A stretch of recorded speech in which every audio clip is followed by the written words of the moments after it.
உங்கள் அனைவருக்கும் வாழ்த்துக்கள். फिर से एक बार इस नया साल के पहले महीना में परमेश्वर वचन को प्रचार करने के लिए जो अवसर मिला उसके लिए मैं परमेश्वर को धन्यवाद देता हूँ. நான் ஆண்டவருக்கு நன்றி சொல்கிறேன். இந்த புதிய ஆண்டினுடைய முதலாவது மாதத்திலே தேவன் தந்த இந்த நல்ல வாய்ப்பிற்காக அவருடைய வசனத்தை பிரசங்கிக்கும்படியாக. साल के शुरुआत में हम परमेश्वर के ओर से परमेश्वर के दासों के द्वारा जो परमेश्वर हमारे लिए जो वायदा दिया उसके बारे में लगातार सुनते आए. இந்த ஆண்டினுடைய ஆரம்பத்தில் இருந்தே நாம் முதலாம் தேதியிலிருந்தே தேவதாசர்கள் மூலமாக தேவன் நமக்கு தந்திருக்கிற வாக்குத்தத்தங்களை குறித்து தியானித்தும் அறிந்து கொண்டு வந்திருக்கிறோம். अभी वक्त आया है उस वायदा को हमारे कार्य में लाने के लिए. இப்பொழுது காலம் வந்திருக்கிறது அந்த வாக்குத்தத்தங்களை நாம் செயல்பாட்டுக்கு கொண்டு வர. सो वायदा के बारे में सुनते रहना जरूर हमारे लिए अच्छा लगता होगा. வாக்குத்தத்தங்களை கேட்டுக்கொண்டே இருக்கும் பொழுது நமக்கு நன்றாகத்தான் இருக்கும். परंतु परमेश्वर हमसे चाहता है कि हम कार्यशील बने. ஆனால் தேவன் விரும்புகிறார் நாம் அதை செயல்பாட்டுக்குள்ளே கொண்டு வர வேண்டும் என்று. इस आराधना में एक शीर्षक के आधार पर विषय के आधार पर कुछ बातें आपके बीच में रखने के लिए मैं चाहता हूँ. இந்த ஆராதனையிலே ஒரு தலைப்பின் கீழே நான் சில காரியங்களை உங்கள் மத்தியில் வைத்து போக விரும்புகிறேன். मेरे संदेश का विषय यह है, என்னுடைய பிரசங்கத்தினுடைய கருப்பொருள் இப்படியா இருக்கிறது. Don't limit yourself. अपने को सीमित मत करो. உங்களை நீங்கள் வரையறைக்குள் வைக்காதீர்கள். உங்களை மட்டுப்படுத்தாதீர்கள். अपने को सीमित मत करो. உங்களை நீங்கள் மட்டுப்படுத்தாதீர்கள். जब आप इस विषय के बारे में शीर्षक के बारे में सुनते हैं, நீங்கள் இந்த தலைப்பை குறித்து கேட்கும் பொழுது शायद आपके मन में ये विचार चले आया होगा. உங்களுடைய மனதிலே இந்த எண்ணம் ஒருவேளை வந்திருக்கலாம். ये तो एक आम शीर्षक है, संसारिक लोग इसके बारे में ज्यादा चर्चा करते हैं. இது ஒரு பொதுவான ஒரு தலைப்பு, உலகத்தார் எல்லாரும் இதை குறித்து விவாதித்து அறிந்து கொண்டிருக்கிற காரியம் தானே. परंतु हमें मालूम होना चाहिए, ஆனால் நமக்கு தெரிந்திருக்க வேண்டும், परमेश्वर अपने लोगों को संसार को पाठ पढ़ाने वाला के रूप में देखने के लिए चाहता है. தேவனாகிய கர்த்தர் நம்மை இந்த உலகத்தாருக்கு ஒரு காரியத்தை கற்றுக் கொடுக்கிறவர்களாக பார்க்க விரும்புகிறார். आज दुर्भाग्यपूर्ण ये है, ஒரு முக்கியமான ஆனால் ஒரு துக்கமான காரியம் என்ன நடக்கிறது. आज जो है दुनिया हमें पाठ पढ़ाती है, உலகமோ நமக்கு காரியங்களை கற்றுக் கொடுக்கிறது. इसलिए इस विषय को हम परमेश्वर के दृष्टिकोण से, वचन के दृष्टिकोण से देखने जा रहे हैं. ஆகையால இந்த தலைப்பை தேவனுடைய கண்ணோட்டத்திலே, வசனத்தின் கண்ணோட்டத்திலே பார்க்க போகிறோம். जब हम यूहन्ना रचित सुसमाचार 10 अध्याय के 10वां वचन को पढ़ते हैं, நாம் யோவான் எழுதின சுவிசேஷம் 10வது அதிகாரம் 10வது வசனத்தை வாசிக்கும் பொழுது, जिसको हम सबको ही अच्छी तरह से परिचित है, இதை நாம் நன்றாய் அறிந்து வைத்திருக்கிற ஒரு காரியம். यहाँ पे यीशु मसीह इस प्रकार कहे, இங்கு ஆண்டவர் இயேசு கிறிஸ்து இப்படியாக சொல்கிறார், चोर किसी और काम के लिए नहीं परंतु केवल चोरी करने और घात करने और नष्ट करने को आता है. मैं इसलिए आया हूं कि वे जीवन पाए और बहुत से पाए. திருடன் திருடவும் கொல்லவும் அழிக்கவும் வருகிறானே என்று வேறொன்றுக்கும் வரான், நானோ அவைகளுக்கு ஜீவன் உண்டாயிருக்கவும் அது பரிபூரணப்படவும் வந்தேன். यहाँ पे यीशु मसीह सिर्फ जीवन देने के बारे में नहीं कहा, இங்கே ஆண்டவராய் இயேசு கிறிஸ்து வெறுமனே அந்த ஜீவன் உண்டாயிருக்க என்ற அந்த ஒரு காரியத்தை சொல்லாமல் उस जीवन को बहुताय से देने के बारे में कहा.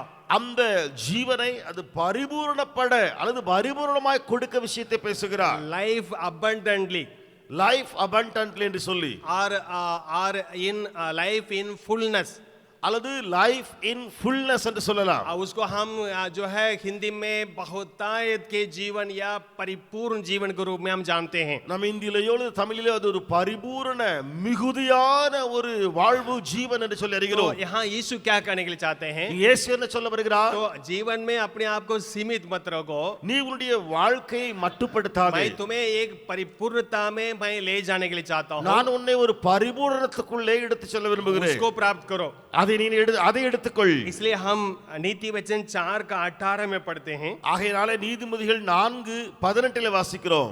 पढ़ेंगे 4 का 18, नीति वचन 4 अध्याय उसका 18 वचन. அதை வாசிக்கலாம். நீதிமொழிகள் 4ஆம் அதிகாரம் 18வது வசனம். परंतु धर्मियों की चाल उस चमकती हुई ज्योति के समान है, जिसका प्रकाश दोपहर तक अधिक अधिक बढ़ता रहता है நீதிமான்களுடைய பாதை நடுப்பகல் வரைக்கும் அதிகமாய் பிரகாசிக்கிற சூரிய பிரகாசம் போல இருக்கும். यहाँ पे सुलेमान कहता है இங்கே சாலமன் சொல்லுகிறான், एक धर्मी जन के मार्ग किस प्रकार होता है, ஒரு நீதிமானுடைய பாதை இப்படியாக இருக்கும். एक धर्मी जन के जीवन किस प्रकार होना चाहिए. நீதிமான்களுடைய வாழ்வு எப்படியாக இருக்க வேண்டும். जैसे सूरज सवेरे उदय होता है, எப்படி சன் அல்லது சூரியனானது காலையிலே எழும்பி वो प्रकाश देता है, ज्योति देता है, அது ஒளியையோ அல்லது வெளிச்சத்தையோ கொடுக்கிறதோ, वो लगातार बढ़ते बढ़ते दोपहर में उसका चरम पे चला जाता है.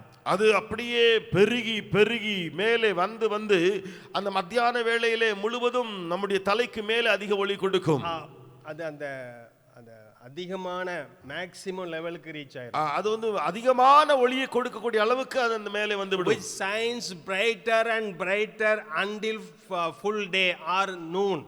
नून तक जो है उसकी रोशनी या उजियाला बढ़ते बढ़ते बढ़ते चले जाएगा. तो वो क्या कहने के लिए चाहता है என்ன சொல்ல வருகிறார்? कि एक धर्मी जन के जीवन किस प्रकार होना चाहिए, நீதிமானுடைய வாழ்க்கை எப்படி இருக்க வேண்டும்? वो लगातार बढ़ते बढ़ते उस ऊंचाई पे उस जो है उस अधिकतम पे पहुंचने की जरूरत है. அவனுடைய வாழ்க்கையானது வளர்ந்து பெருகி பெருகி அது உயர்ந்த ஒரு உயர்ந்தமான இடத்துக்கு வந்திருக்க வேண்டும். कुछ साल के पहले हम लोग जेम्स में एक नारा रखे हुए थे. சில ஆண்டுகளுக்கு முன்பு ஜெம்ஸ்லே ஒரு குறிக்கோள் அல்லது ஒரு தலைப்பு வைத்திருந்தோம்.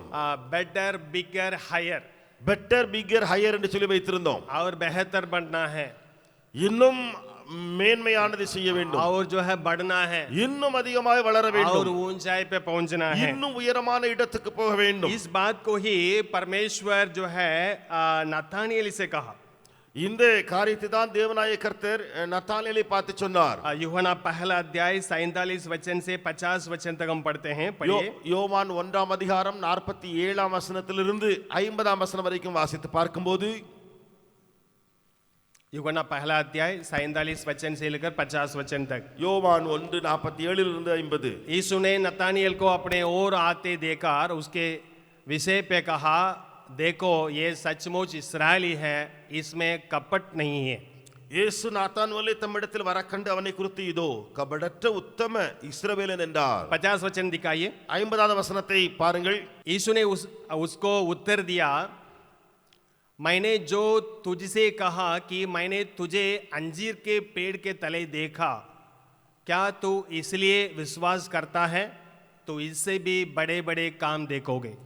இயேசு அவனுக்கு பிரதியுத்தரமாக, அத்திமரத்தின் கீழே உன்னை கண்டேன் என்று நான் உனக்கு சொன்னதினாலேயோ விசுவாசிக்கிறாய்? இதிலும் பெரிதானவர்களை காண்பாய் என்றார். देखिए यहाँ नतानिएल के बारे में देखिए.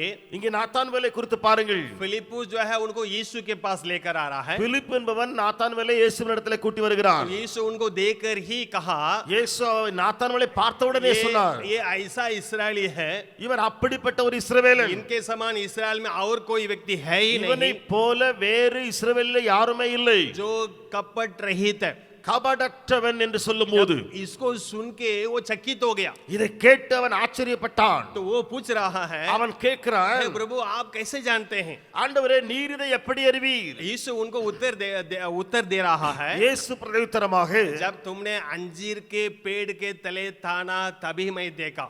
நீ அத்திமரத்தின் கீழே இருந்தாயே அப்பொழுதே உன்னை கண்டேன். इसको सुनकर और चकित हो गया. இதை கேட்டு அவன் இன்னும் ஆச்சரியப்பட்டான். तब वो अंगीकार करता है, அப்பொழுது அவன் இப்படியாக அறிக்கை செய்கிறான், आप सचमुच में परमेश्वर के पुत्र हैं. நீர் உண்மையிலேயே தேவனுடைய குமாரனா என்று சொல்லி. तब यीशु ने कहा, அப்பொழுது இயேசு சொன்னார், क्या तुम मैं कहा कि तुम्हें अंजीर के पेड़ के तले देखा इसलिए चकित हुआ है? நான் உன்னை அத்திமரத்தின் கீழே கண்டேன் என்று சொன்னதினால தான் நீ இப்படி ஆச்சரியப்படுகிறாயா? क्या इसलिए तू विश्वास करता है? இதனால தான் நீ என்னை விசுவாசிக்கிறாயா? तुम इससे भी बड़े बड़े काम देखोगे. இதிலும் பெரிதானவைகளை நீ காண்பாய். तो यहाँ पे हम देखते हैं प्रभु यीशु मसीह नतानिएल से क्या चाहा. இங்கே ஆண்டவர் இயேசு கிறிஸ்து நாத்தான்வேலிடத்திலிருந்து என்னத்தை விரும்புகிறார்? उस स्तर में रहने के लिए नहीं, और आगे बढ़ने के लिए और बड़े बड़े बातों को कामों को देखने के लिए அந்த இடத்திலே நிலையிலேயே நின்று விடாமல் அதிலிருந்து மேலே போய் பெரிய பெரிய காரியங்களை கேட்க வேண்டும், காண வேண்டும். आज हम इस नया साल में प्रवेश किए हुए हैं. இன்றைக்கு நாம் இந்த புதிய ஆண்டுக்குள் பிரவேசித்திருக்கிறோம். इस साल भर में हम इस विचार के साथ जीवन बिताने की जरूरत है. இந்த ஆண்டு முழுவதும் இந்த எண்ணத்தோடு வாழ்க்கை வாழ வேண்டும். मुझे बढ़ते जाना है, நான் பெருகிக் கொண்டிருக்க मुझे வேண்டும், आगे बढ़ना है நான் முன்னேற வேண்டும், और मुझे ऊंचाई तक पहुंचना है. இன்னும் உயரமான இடத்துக்கு போக வேண்டும்.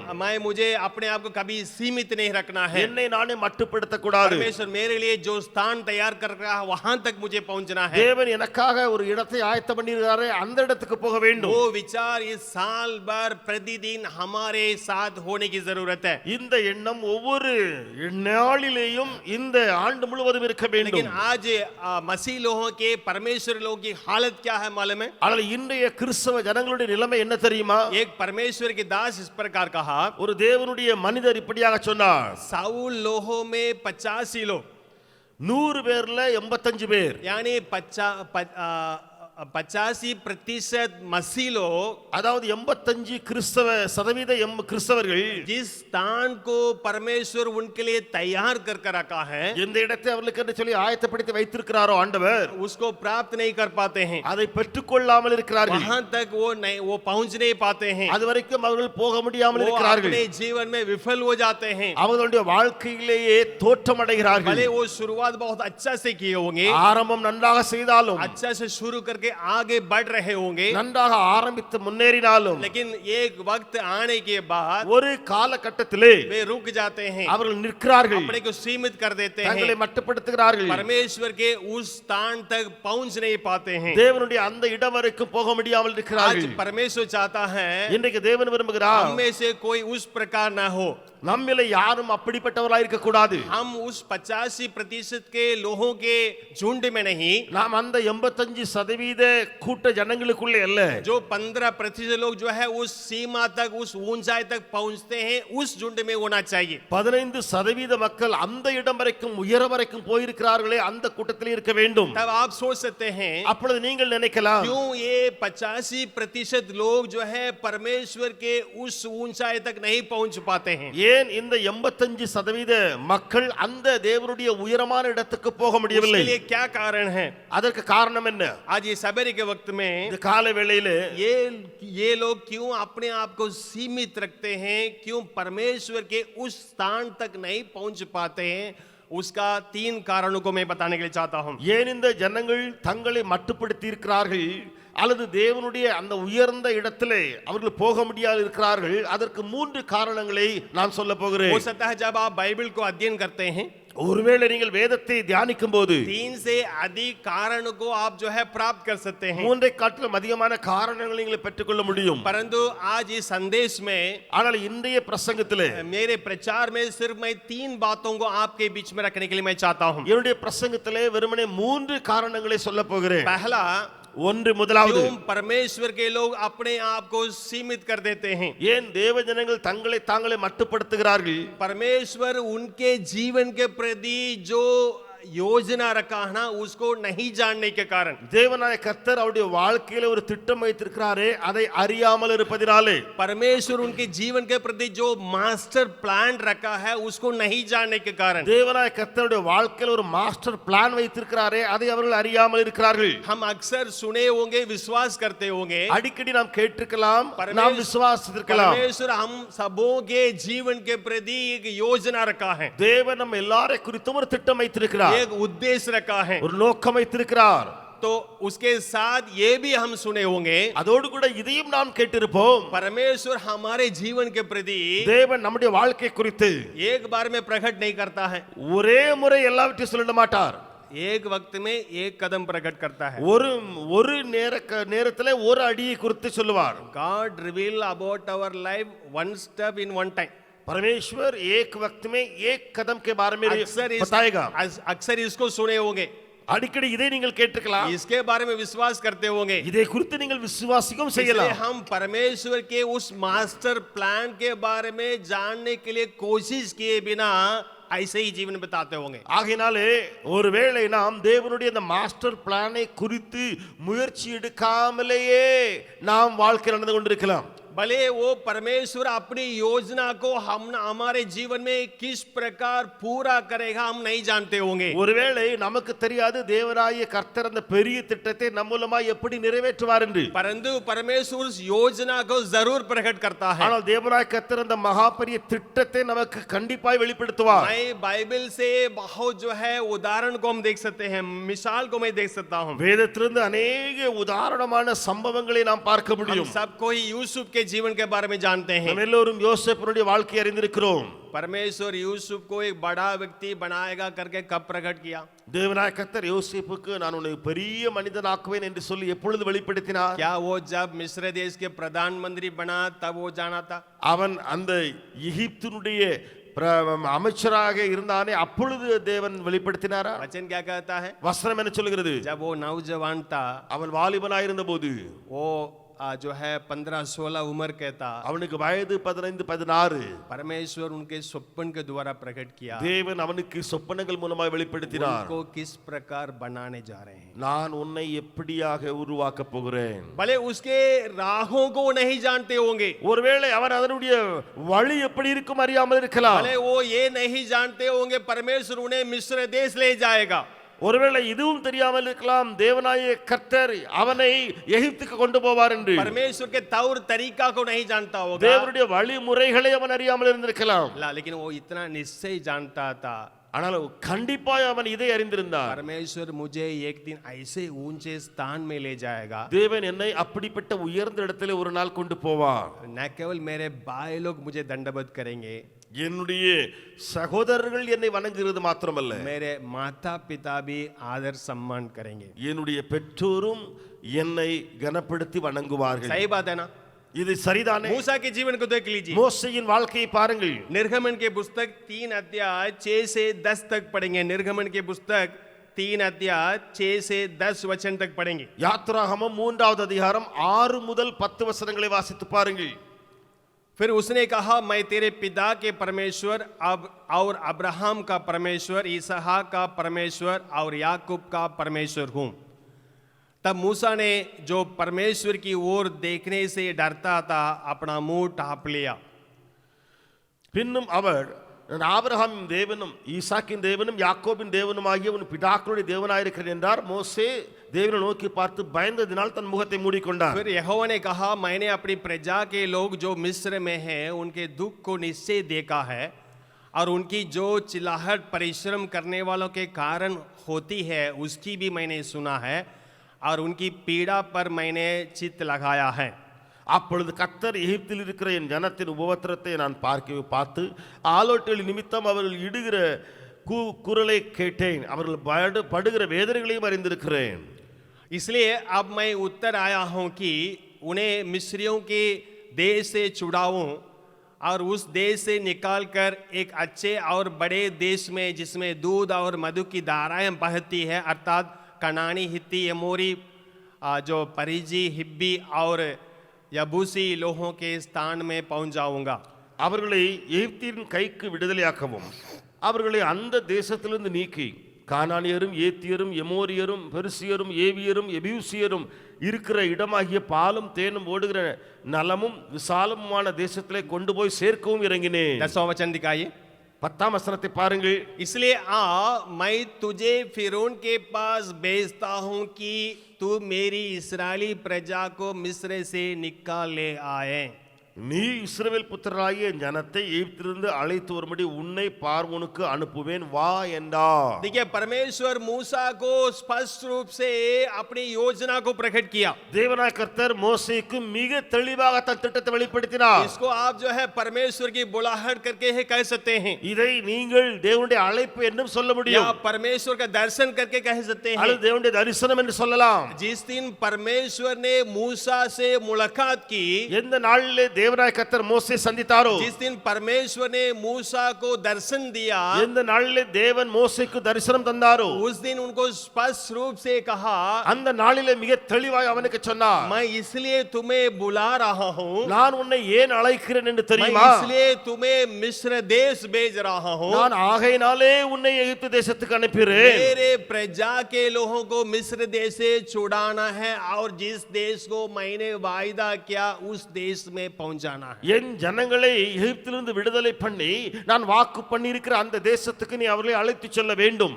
और हम पुराना नियम के महापुरुषों के जीवन में इस बात को देख सकते हैं, நாம் பழைய ஏற்பாட்டினுடைய பெரிய பெரிய தேவதாசருடைய வாழ்க்கையில பார்க்க முடியும். जिसको परमेश्वर ने चुना और अपने कार्य के लिए इस्तेमाल किया. அவர்களை தேவனாய கர்த்தர் தெரிந்து கொண்டு தன்னுடைய வேலைக்காக பயன்படுத்தினார். मैं नया नियम से एक मिसाल दिखाने के लिए चाहता हूं. நான் புதிய ஏற்பாட்டிலிருந்தும் ஒரு உதாரணத்தை சொல்ல விரும்புகிறேன். पौलुस के जीवन को देखिए. பவுலின் வாழ்க்கையை பாருங்கள். प्रेरित काम 9 अध्याय उसका 15 वचन पढ़ेंगे. அப்போஸ்தலர் 9வது அதிகாரம் 15ஆம் வசனத்தை வாசியுங்கள். प्रेरित काम 9 अध्याय उसका 15 वचन. परंतु प्रभु ने उसे कहा, तू चला जा, क्योंकि वो तो अन्य जातियों और राजाओं और इस्राएलियों के सामने मेरे नाम प्रकट करने के लिए मेरा चुना हुआ पात्र है. அதற்கு கர்த்தர் நீ போ, அவன் பிரஜாதிகளுக்கும் ராஜாக்களுக்கும் இஸ்ரவேல் புத்திரருக்கும் என்னுடைய நாமத்தை அறிவிக்கிறதற்காக நான் தெரிந்து கொண்ட हम பாத்திரமாயிருக்கிறான். इन वचन को अच्छे तरह से जानते हैं. நாம் இந்த வசனத்தை நன்றாய் அறிந்திருக்கிறோம். इसको प्रभु यीशु मसीह ने अननिया से कहा, இதை தேவனாய கர்த்தர் அனனியாவினிடத்தில் சொன்னார். जिसको यीशु ने कहा जाकर पौलुस के ऊपर हाथ रख के प्रार्थना करने के लिए और बपतिस्मा देने के लिए कहा था.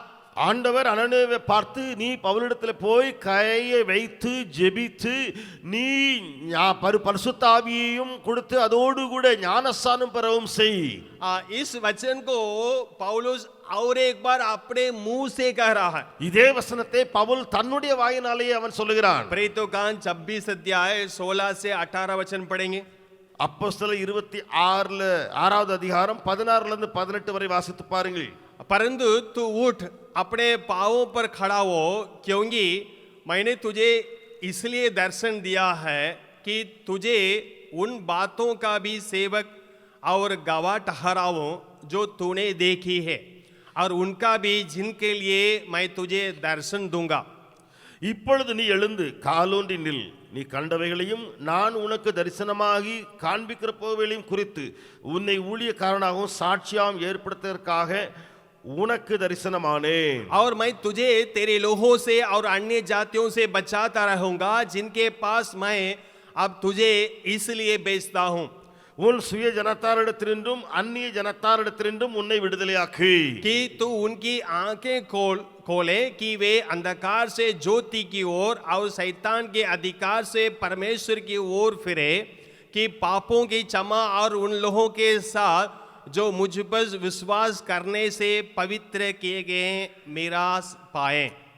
அவர்கள் என்னை பற்றும் விசுவாசத்தினாலே பாவ மன்னிப்பையும் பரிசுத்தமாக்கப்பட்டவர்களுக்குரிய சுதந்திரத்தையும் பெற்றுக்கொள்ளும்படியாக அவர்கள் இருளை விட்டு ஒளியிடத்திற்கும் சாத்தானுடைய அதிகாரத்தை விட்டு தேவனிடத்திற்கும் திரும்பும்படிக்கு நீ அவருடைய கண்களை திறக்கும் பொருட்டு இப்பொழுது உன்னை அவரிடத்துக்கு அனுப்புகிறேன் என்றார். ये पौलुस कब कहता है?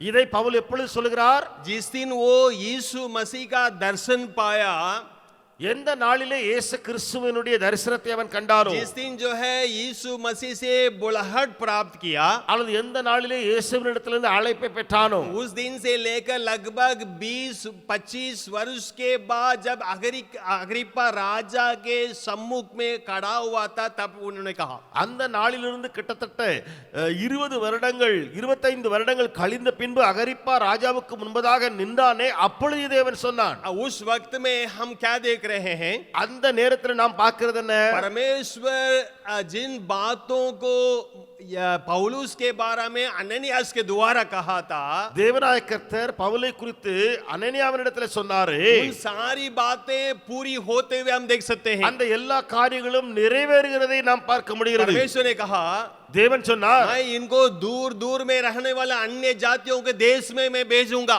நான் இவனை தூரத்துல இருக்கிற பிரஜாதிகளிடத்தில் அனுப்புவேன். मैं इनको जो है अन्य जाति राजाओं हाकिमों के लिए मेरा गवाह बनाऊंगा। நான் இவனை பிரஜாதிகளுக்கும் இன்னும் ராஜாக்களுக்கும் அதிகாரிகளுக்கும் நான் சாட்சியாக வைப்பேன். जब वो अग्रिप्पा राजा के सम्मुख में वो खड़ा था, அகிரிப்பா ராஜாவின் சமூகத்தில் அவன் நின்றபோது इन सारी बातें पूरी होते हुए हम देख सकते हैं। இந்த எல்லா காரியங்களும் நிறைவேறினதை நாம் பார்க்க முடிகிறது. इसको परमेश्वर प्रभु यीशु मसीह कब कहा था? இதை ஆண்டவராய் இயேசு கிறிஸ்து எப்பொழுது சொன்னார்? जब उनको बुलाया था, எப்பொழுது பவுலை தேவன் जब அழைத்தாரோ, उनसे मिला था, அவரை சந்தித்தாரோ, जब उनको दर्शन दिया அல்லது था, தரிசனம் கொடுத்தாரோ, तब प्रकट किया। அப்பொழுது வெளிப்படுத்தினார். यारों, आज हमारे जीवन में हमारे जीवन के प्रति हमारा परमेश्वर क्या योजना रखा है उसको जानने की जरूरत है। பிரியமானவர்களே, இன்றைக்கு நம்முடைய வாழ்க்கை குறித்து தேவன் என்ன திட்டம் வைத்திருக்கிறார் அதை அறிய வேண்டும். तो यदि आप कहेंगे நீங்கள் சொல்லலாம், परमेश्वर मुझे हमें कैसे प्रकट करेगा, தேவன் எனக்கு எப்படி வெளிப்படுத்துவார்? परमेश्वर नहीं प्रकट करता है, தேவன் வெளிப்படுத்துகிறது இல்லை. ऐसे कहेंगे तो इन सारे लोगों को परमेश्वर किस प्रकार प्रकट किया? அப்படி நீங்கள் சொல்லுவீர்கள் சொன்னால் இந்த எல்லா ஜனங்களுக்கும் தேவன் எப்படி வெளிப்படுத்தினார்? ऐसे हम जो है सैकड़ों उदाहरण को हम बाइबल में देख सकते हैं। இப்படி நூற்றுக்கணக்கான உதாரணங்களை வேதத்திலே பார்க்க முடியுமே. हम परमेश्वर के सम्मुख में रहते हुए बाट जोते हुए, ஏனென்றால் தேவ சமூகத்திலே நாம் காத்திருந்து तो हम वो हमारे जीवन के प्रति क्या योजना रखा है करके जानने के लिए हम प्रयास करेंगे। தேவ சமூகத்திலே எனக்காக என்ன திட்டம் வைத்திருக்கிறார் என்று சொல்லி அறிய முயற்சி எடுக்கும்போது परमेश्वर सचमुच में उसको प्रकट करेगा। தேவன் உண்மையிலேயே அதை கண்டிப்பாய் வெளிப்படுத்துவார். परमेश्वर हमारे द्वारा क्या करने के लिए चाहता है? தேவன் நம் மூலமா என்ன செய்ய விரும்புகிறார்? परमेश्वर हमारे जीवन के प्रति क्या योजना उद्देश्य रखा है? தேவன் நம்முடைய வாழ்க்கை குறித்து என்ன திட்டம் அல்லது நோக்கம் வைத்திருக்கிறார், उसको जानना, அதை அறிவது वो हमें हमेशा उत्साहित करता है। அது எப்பொழுதுமே நமக்கு உற்சாகப்படுத்துகிற हम விஷயம். हमेशा सकारात्मक दृष्टिकोण से आगे बढ़ते जाने के लिए वो मदद करता है। அது நமக்கு எப்பொழுதும் பாசிட்டிவ் எண்ணங்களோடு கூட முன்னேறி செல்வதற்கு உதவி செய்யும். कई लोग इसको नहीं जानने के कारण அநேகர் இதை அறியாமல் இருக்கிறதுனாலே अपने आत्मिक जीवन में, தங்களுடைய ஆவிக்குரிய வாழ்க்கையிலே, सेवकाई के जीवन में ஊழிய பாதையிலே और जो है मसीही दौड़ में அல்லது கிறிஸ்தவ ஓட்டத்திலே वो अपने आप को सीमित कर देते हैं। அவர்கள் தங்களை மட்டுப்படுத்தி விடுகிறார்கள். हमारे संस्था में जेम्स जबोली करके एक भैया सेवा कर रहे थे। ஜேம்ஸ் ஜெபோவர்னு சொல்லி ஒரு அண்ணன் நம்முடைய ஊழியத்திலே வேலை செய்து வந்தார். आप में से बहुत लोग जानते होंगे। உங்களில் अनेகர் அவரை அறிந்திருக்கலாம். मैं 1994 में जेम्स में सेवकाई के लिए आया था। நான் 1994ஆம் ஆண்டு ஜேம்ஸ் ஊழியத்தில் இணைந்தேன். उनके साथ कुछ दिन रहकर जयनगर में सेवा करने के लिए मुझे मौका मिला। அவரோடு கூட ஜெயநகர்ல கொஞ்ச நாட்கள் இருந்து ஊழியம் செய்வதற்கு எனக்கு வாய்ப்பு கிடைத்தது. इसलिए व्यक्तिगत रूप से उन्हें मैं अच्छी तरह से जानता हूं। ஆகையால தனிப்பட்ட விதத்தில் அவரை நன்றாக நான் அறிந்திருக்கிறேன். शायद वो 93 में जेम्स में वो ज्वाइन किए। ஒருவேளை அவர் 1993ஆம் ஆண்டு ஜேம்ஸ்ல இணைந்திருந்தார். एक विपरीत परिस्थिति से और विपरीत रूप से परमेश्वर उन्हें सेवकाई के लिए बुलाया। ஒரு விபரீதமான வித்தியாசமான சூழ்நிலையிலிருந்து தேவன் அவரை ஊழியத்துக்கு அழைத்தார். उन्होंने कहा, அவர் சொன்னார், जब वो मद्रास में थे, அவர் சென்னையில் இருந்தபோது सेवकाई के बारे में वो सोचे नहीं थे, அவர் ஊழியத்தை குறித்து யோசிக்கவே இல்லை. यीशु को वो जानते भी नहीं थे, இயேசுவை அவர் அறியவும் இல்லை. उस प्रकार संसारिक जीवन बिताने के समय में அப்படிப்பட்ட உலக வாழ்க்கையில இருந்தபோது प्रभु यीशु मसीह एक दिन उन्हें उद्धार किया இயேசு கிறிஸ்து ஒரு நாளிலே அவரை சந்தித்தார். और उन्हें सेवकाई के लिए बुलाया। ரட்சித்து ஊழியத்துக்கு அழைத்தார். सेवकाई के लिए बुलाने के समय में क्या किया मालूम है? ஊழியத்துக்கு அழைத்த போது என்ன செய்தார் தெரியுமா? वो हिमालय पर्वत को दिखाया இமாலய மலையை காண்பித்தார். और वहां जो नेपाल बॉर्डर में पाए जाने वाले बिहार के कई क्षेत्रों को दिखाया। நேபாள் பார்டர்ல காணப்படுகிற பீகாருடைய अनेक பகுதிகளை காண்பித்தார். परमेश्वर ने उनसे कहा, தேவன் அவரிடத்தில் சொன்னார், तुम्हें मैं इस स्थानों में इस्तेमाल करने जा रहा हूं। நான் உன்னை இந்த பகுதிகளிலே பயன்படுத்த போகிறேன். यहाँ पे मिशनरी सेवकाई करना है, நீர் இங்கே இருந்து மிஷனரி ஊழியம் செய்ய और வேண்டும், कलीसिया रोपण करना है। சபைகளை ஸ்தாபிக்க வேண்டும். आज उनके सेवकाई के बारे में आप जान लीजिए। இன்றைக்கு நீங்கள் அவருடைய ஊழியத்தை குறித்து அறிந்து கொள்ளுங்கள். पिछले साल प्रभु पे चले गए, கடந்த ஆண்டு ஆண்டவர் எடுத்துக்கொண்டார் அவரை.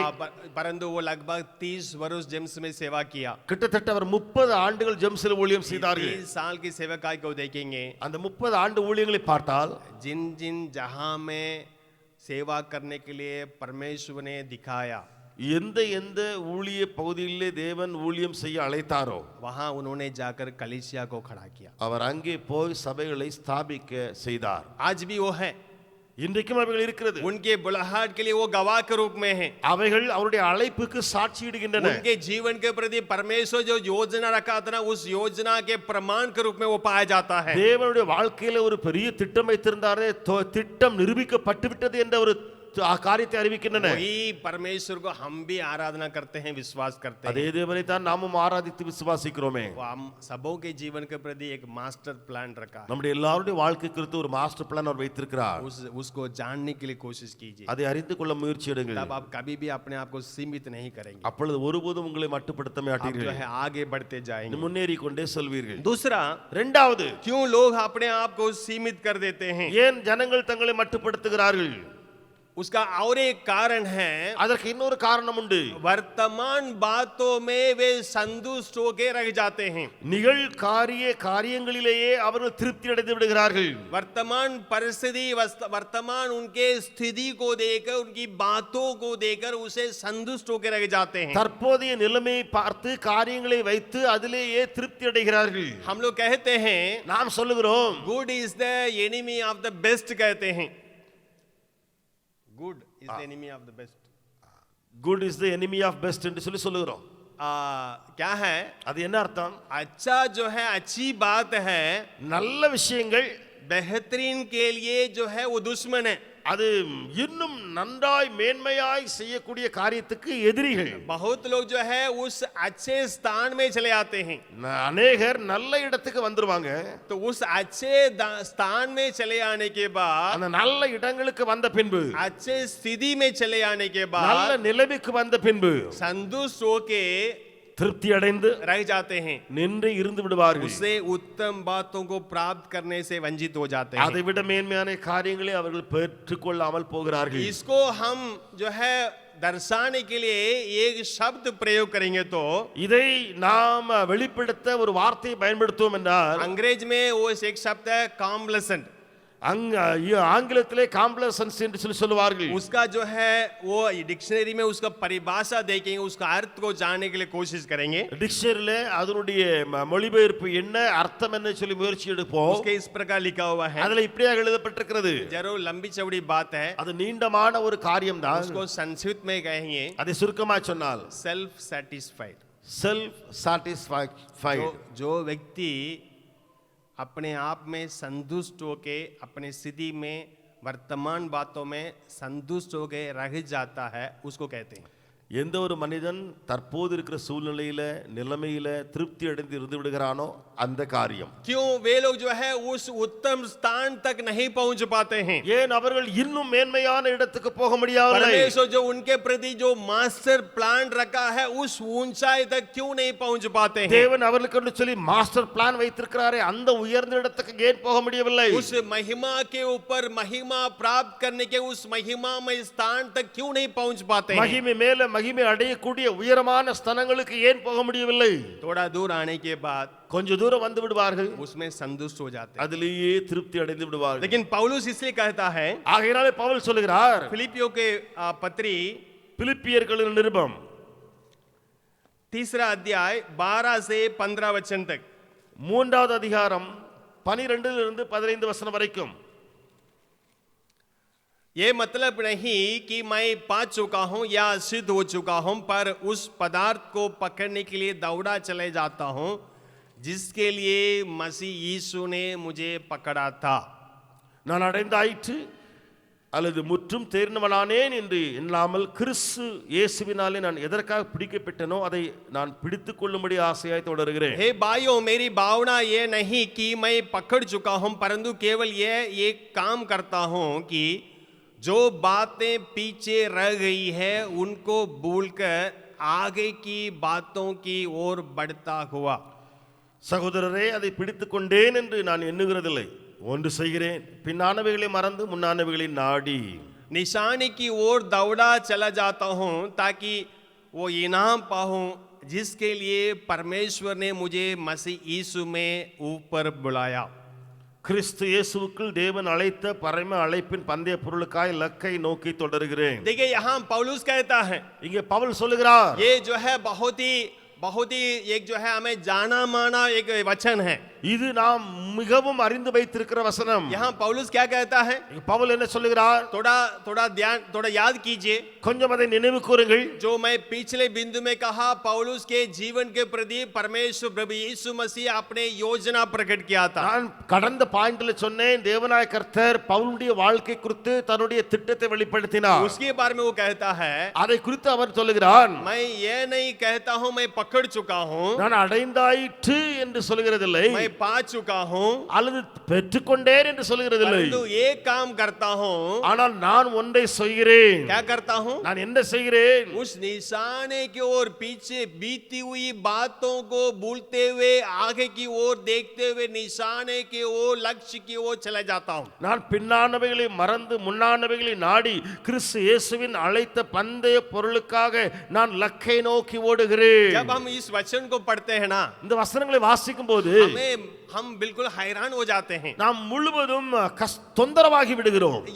ये किस वक्त में पौलुस ने इस वचन को लिखा? பவுல் இந்த வசனங்களை எந்த காலத்தில் எழுதினார்? जब रोम जेल में था, ரோம் சிறையில் இருந்தபோது, यानी अपने 3 मिस्री यात्रा को पूरा करके 3 மிஷனரி பயணங்களை முடித்த பின்பு वो खुद कहता है रोमियो को पत्री में, அவன் தானே சொல்லுகிறான் ரோமருக்கு எழுதின நிருபத்திலே, यहाँ पे और कोई जहां जो है शेष रह नहीं गया. இங்கே வேறு எந்த ஒரு இடமும் மீதமே இல்லவே இல்லை. सुसमाचार सुनाने के लिए अन्य जातियों में कोई जहां शेष रह नहीं गया. புற ஜாதிகளுக்கு மத்தியிலே இன்னும் சுவிசேஷம் அறிவிக்கப்படவில்லை என்று இடமே இல்லை. मैं जो है सारे क्षेत्रों में जाकर सेवा कर चुका हूं. எல்லா பகுதிகளிலும் சென்று நான் ஊழியம் செய்து விட்டேன். वो सब उतना करने के बाद, அவ்வளவு எல்லாம் செய்து முடித்த பின்பு, सारे जहां में कलीसिया खड़ा करने के बाद, எல்லா இடங்களிலும் சபைகளை ஸ்தாபித்த பின்பு, जो प्रभु यीशु मसीह के लिए बड़े बड़े काम करने के बाद, இயேசுவுக்காக பெரிய பெரிய கிரியைகளை செய்து முடித்த பின்பு वो कहता है, அவன் சொல்லுகிறான், फिलिपियों के पत्र में कहता है, பிலிப்பியர்கள் நிருபத்திலே சொல்லுகிறான், अभी मैं उस लक्ष्य तक नहीं पहुंचा, निशाना तक नहीं पहुंचा. இப்பொழுது அந்த லக்கை நான் அடையவில்லை. यीशु जिस बात के लिए मुझे बुलाया है, पकड़ा है, वहां तक पहुंचा नहीं हूं. இயேசு எதற்காக என்னை பிடித்தாரோ அங்கே நான் போய் சேரவில்லை. जरूर इतने सालों से प्रभु यीशु मसीह के लिए मैं बड़े बड़े काम कर चुका हूं. உண்மைதான், இவ்வளவு ஆண்டுகளாக இயேசுவுக்காக பெரிய பெரிய காரியங்களை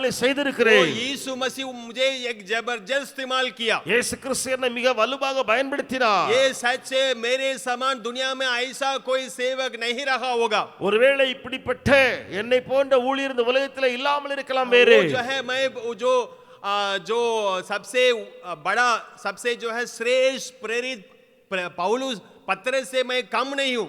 நான் அந்த விசேஷித்த அல்லது பெரிய அப்போஸ்தலனாகிய பவுலை காட்டிலும் குறைந்தவன் அல்ல. उतना प्रभु मुझे इस्तेमाल किया. அவ்வளவாய் தேவன் என்னை उतना मैं பயன்படுத்தினார். यीशु के लिए बड़े बड़े काम किया हूं. அப்படியாக இயேசுவுக்காக பெரிய பெரிய காரியம் செய்தேன். परंतु मेरे विचार ये है, ஆனால் என்னுடைய எண்ணம் இதுவே, मैं ऐसा नहीं सोचता हूं நான் இப்படி யோசிக்கிறதில்லை, मैं प्राप्त कर लिया, நான் அடைந்தாயிற்று என்று. मैं उस निशाने की ओर दौड़ा चला जाता. நான் லக்கை நோக்கி தொடர்கிறேன். प्यारो, हम जो है उकाब के बारे में जानते हैं. நாம் கழுகை குறித்து அறிந்திருக்கிறோம். उकाब के बच्चों के बारे में आप जो है थोड़ा जानने के लिए कोशिश कीजिए. அந்த உக்காபின் குஞ்சுகளை குறித்து கொஞ்சம் நீங்கள் அறிந்து கொள்ள முயற்சி எடுங்கள். जब उकाब के बच्चे जो है घोंसले में पाया जाता है, அந்த கழுகு குஞ்சுகள் அந்த கழுகு கூட்டிலே காணப்படுகிற வேளையிலே वो माँ के देख रेख में पाया जाता है. அது தாயின் பராமரிப்பிலே காணப்படுகிறது. वो उकाब के जीवन में उससे अच्छा दिन कभी नहीं हो सकता. அந்த கழுகின் வாழ்க்கையிலே அவைகளை காட்டிலும் நலமான நாட்கள் இருக்கவே முடியாது. समय पर एकदम स्वादिष्ट भोजन मिल रहा है, அந்த குஞ்சுகளுக்கு வேளைக்கு சாப்பாடு, ताजा भोजन मिल रहा है, ராஜ போஜனம் கிடைக்கிறது. उसका जो है माँ बाप हमेशा उसको रक्षा रखवाली करते हैं. அந்த தாய் தந்தை எப்பொழுதுமே பாதுகாக்கிறாங்க. कोई डर नहीं, எந்த பயமும் இல்லை, कोई कमी नहीं, எந்த குறைவும் இல்லை, सारे सुख सुविधा है, எல்லா வசதி வாய்ப்பு இருக்கு, जो कोई चिंता नहीं, கவலையும் கிடையாது. इससे बढ़कर कोई जीवन मिलेगा. இதை காட்டில் வேற என்ன வாழ்வுல तो வேண்டும்? उकाब के जीवन में सबसे बेहतरीन दिन, अच्छे दिन है तो जब वो घोंसले में पाया जाता है, वो बच्चा घोंसले में पाया जाता है, माँ बाप के देख रेख में पाया जाता है, वही होता है। அந்த கழுகுகளின் வாழ்க்கையில பாத்தீங்க சொன்னா நல்ல நாட்கள் சொல்லும் பொழுது அந்த தாய் தந்தவருடைய அந்த கூட்டிலே பராமரிப்பிலே அரவணைப்பிலே இருக்கக்கூடிய நாட்கள் தான் மேன்மையானவைகள். थोड़ा सोचिए, கொஞ்சம் யோசித்து பாருங்கள். यदि वो बच्चा जिंदगी भर उसी प्रकार रहेगा क्या होगा? ஒருவேளை அந்த குஞ்சு வாழ்க்கை முழுவதும் அப்படியே இருந்து விட்டால் என்னவாகும்? वो कभी वो उड़ नहीं सकता है, அது ஒருபோதும் பறக்க முடியாது. वो काब की नहीं वो उड़ नहीं सकता है, கழுகை போல உயர்ந்து பறக்க முடியாது. काब की नहीं वो ऊंचे स्थान नहीं पहुंच सकता है, கழுகை போல அந்த குஞ்சுகள் மேல எல்லாம் உயர்ந்த இடத்துக்கு போக वो முடியாது. पेड़ के ऊपर जो घोंसला है ना उधर ही सीमित रहना पड़ेगा। அதற்கு மரத்து மேல இருக்கிற அந்த கூடு இருக்கிறதே அதை தான் மட்டுப்படுத்தி இருக்க வேண்டும். हम ये सब जानते हैं, நம்ம எல்லாரும் அறிந்திருக்கிறோம். इसलिए पौलुस कहता है ஆகையாலே பவுல் சொல்லுகிறார் फिलिपियों 3 अध्याय का 15 वचन, பிலிப்பியர் 3வது அதிகாரம் 15ஆம் வசனத்திலே, हाँ, हम में से जितने सिद्ध हैं यही विचार रखें। ஆகையால் நம்மில் தேறினவர்கள் யாவரும் இந்த சிந்தையாய் இருக்க கடவோம். मतलब हम में से जो कोई परिपक्व है, सिद्ध हुए हैं, वे सब कोई पौलुस के पास जो विचार था वही विचार रखना चाहिए। அதாவது நம்மிலே தேறினவர்கள், நம்மிலே உயர்ந்த எண்ணம் உடையவர்கள் என்று நினைக்கிறோமே, அவர்கள் பவுலுக்குள்ள என்ன என் சிந்தை இருந்ததோ அதே சிந்தை நமக்குள்ள வர வேண்டும். वो क्या विचार है? அது என்ன சிந்தை? वो क्या विचार है? அது என்ன சிந்தை? मैं पा नहीं चुका हूं, उस निशाने की ओर दौड़ा चला जाता हूं। நான் அடைந்தாகவில்லை, ஆனால் அந்த இலக்கை நோக்கி தொடர்ந்து கொண்டே போகிறேன். यानी वर्तमान स्थिति से मैं संतुष्ट होके कभी रहूंगा नहीं। அதாவது இப்போது இருக்கிற தற்காலிக சூழ்நிலையிலே திருப்தியாக நான் இருக்க முடியாது. जब तक प्रभु यीशु मसीह मेरे लिए जो तैयार कर रखा है, उनकी योजना है, उनकी उद्देश्य है, उसको पूरा ना करो तब तक मैं जो है आगे बढ़ते जाऊंगा। தேவனாய கர்த்தர் எனக்கென்று சொல்லி உயர்ந்த லக்கு வைத்திருக்கிறாரே, ஒரு காரியம் வைத்திருக்கிறாரே, அதை பெற்றுக்கொள்ளும் வரைக்கும் எங்கேயும் நின்று விடாமல் நான் தொடர்ந்து போய்க்கொண்டே இருப்பேன். हम जो है एसाव के जीवन में एक बात को देखते हैं। ஏசாவுடைய வாழ்க்கையிலே ஒரு காரியத்தை நாம் அறிகிறோம். हम उत्पत्ति के पुस्तक ஆதியாகமத்தின் புத்தகத்திலே 25 अध्याय 25ஆம் அதிகாரத்திலே 29 वचन से लेकर 34 तक उनके बारे में पढ़ते हैं। 29ஆம் வசனத்திலிருந்து 34ஆம் வசனம் வரைக்கும் குறித்து வாசிக்கிறோம். उत्पत्ति 25 अध्याय 29 वचन से लेकर 34 तक। ஆதியாகமம் 25வது அதிகாரம் 29லிருந்து 34 வரைக்கும். एक दिन याकूब भोजन के लिए कुछ दाल पका रहा था और एसाव जंगल से थका हुआ आया। ஒரு நாள் ஏசா வெளியிலிருந்து களைத்து வந்தபோது யாக்கோபு கூழ் சமைத்துக் கொண்டிருந்தான். और 30 वचन पढ़ेंगे। 30வது जब வசனம். एसाव ने याकूब से कहा, वो जो लाल वस्तु है उसी लाल वस्तु में से मुझे कुछ खिला, क्योंकि मैं थका हूं। हाँ, 31 वचन, याकूब ने कहा, अपने पहलौठा का अधिकार आज मेरे हाथ बेच दे। 32, एसाव ने कहा, देखो मैं तो अभी मरने पर हूं, इसलिए पहलौठे के अधिकार से मेरा क्या लाभ होगा? அப்பொழுது ஏசா யாக்கோபை நோக்கி, அந்த சிவப்பான கூழிலே நான் சாப்பிட கொஞ்சம் தா, இளைத்திருக்கிறேன் என்றான். இதனாலே அவனுக்கு ஏதோம் என்கிற பெயர் உண்டாயிற்று. அப்பொழுது யாக்கோபு, உன் சேஷ்ட புத்திர பாகத்தை இன்று எனக்கு விற்று போடு என்றான். அதற்கு ஏசா, இதோ நான் சாக போகிறேனே, இந்த சேஷ்ட புத்திர பாகம் எனக்கு என்னத்திற்கு என்றான். 34 वचन दिखाइए। 34 பார்க்கலாம். इस पर याकूब ने एसाव को रोटी और पकाई हुई मसूर की दाल दी और उसने खाया पिया और उठकर चला गया। यूं एसाव ने अपने पहलौठा का अधिकार को तुच्छ जाना। அப்பொழுது யாக்கோபு ஏசாவுக்கு அப்பத்தையும் பயற்றங்கூழையும் கொடுத்தான். அவன் புசித்து குடித்து எழுந்திருந்து போய்விட்டான். இப்படி ஏசா தன் சேஷ்ட புத்திர பாகத்தை அலட்சியம் பண்ணினான். देखिए यहाँ पे परमेश्वर का वचन कहता है, இங்கே தேவனுடைய வசனம் சொல்லுகிறது, जब जरूर एसा भूखा था ஏசா பசியா இருந்தது உண்மைதான். और याकूब जो है दाल पका रहा था, அங்கே யாக்கோபு கூழ் சமைத்துக் கொண்டிருந்தான். इनको वो दाल वो खाने के लिए मन किया। இவனுக்கு அந்த கூழை குடிக்கணும் சாப்பிடணும்னு சொல்லிட்டு மனசு வருது. हम जानते हैं वो दोनों के बीच में क्या वार्तालाप हुआ। நீங்கள் அறிந்திருக்கிறீர்கள் ரெண்டு பேருக்கும் இடையில என்ன பேச்சுவார்த்தை என்று சொல்லி. तो याकूब जो है वो जरूर चतुर था, யாக்கோபு தந்திரசாலியா இருந்தான். वो उस वक्त में वक्त का फायदा उठाने के लिए चाहा। அந்த காலத்துல இப்படி நடக்க போகிற காரியத்தை தனக்கு சம்பாதிக்க விரும்பினான். एसाव के कमजोर नस को पकड़ लिया। ஏசாவுடைய பலவீன நரம்பை பிடித்துக் वो கொண்டான். क्या है, भूख बर्दाश्त नहीं कर सकता है। அது என்ன பலவீனம்? பசியை தாங்க மாட்டாயுமே. तो इन्होंने क्या उनसे मांगा, அப்பொழுது இவர் அவனிடத்தில் என்ன கேட்டா? जो पहलोटा का अधिकार है ना उसको दे दो। நீ புத்திர சுவிகார பாக்கியம் இருக்கிறது அதை எனக்கு தந்து விடு. तो यहाँ पे ऐसा जो शब्दों को प्रयोग कर रहा है उसको देखिए।